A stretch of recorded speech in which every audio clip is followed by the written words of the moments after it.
Not good enough to change anything. Here's a look at Neff. Well, Mike Neff was trying to get in the top half of the field. He's only in the number 9 position with a 4:13 and probably pushed it a little too hard as he got loose just about the 400-foot mark. So he was trying to apply that horsepower, and at that point he just had to get out of the throttle. First start in the bottom half of the field this year for Neff. And back on the starting line, we've got Matt Hagan. We have Melanie Troxel. Meanwhile, high on the hill here at Infineon Dragway, we've got Spencer Massey, the number 2 qualifier in Top Fuel, and the only candidate in the long skinny cars who can sweep the Western Swing. I got to ask you, what would it mean to do such a thing?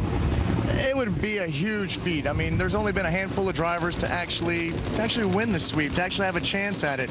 I mean, this is the second race into the sweep. We won Denver. We're coming here.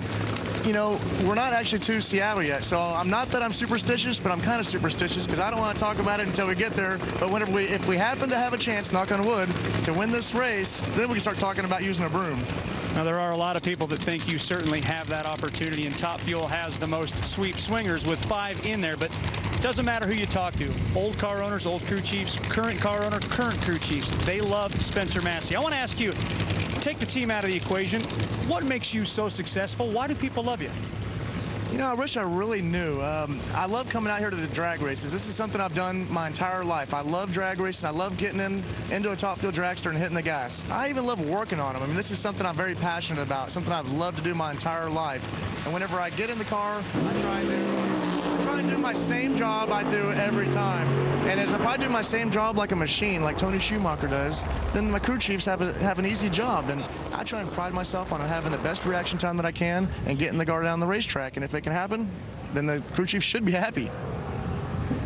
Well, I tell you, Spencer Massey's teammate Matt Hagan, that diehard funny car, has a very good race car for tomorrow's elimination. Remember, he went that 4:15, was low ET of the previous session, backs it up with another 4:16, low ET of this session thus far. So that diehard car is really running well. And back at the starting line, only 2 more pair of cars keep John Force from recording his 139th and becoming the all-time number 1 qualifier guy, passing Warren Johnson. Jack Beckman, Ron Capps coming up in just a moment, but more with Spencer Massey. And Spencer, with the countdown now looming on the horizon, just 4 races away, you're clinched into that. I've got to ask you, the pundits that I talked about earlier also think of this Fram team as a potential championship caliber. Have you allowed that dream to slip into your head? Yes and no. I'm kind of the guy that enters a race, and it's 1 round at a time, 1 race at a time. I mean, we are in the countdown, but hey, let's get to the countdown. I want to have fun, win as many races as we can until we get to Indy, and then get after it again and try and continue our good luck. It's just one of those things where it's just a huge feat just to make it into the countdown, and when you do, that's just a big goal. But we really want this Fram Autolite Prestone car to get into the winner's circle and have a shot at it.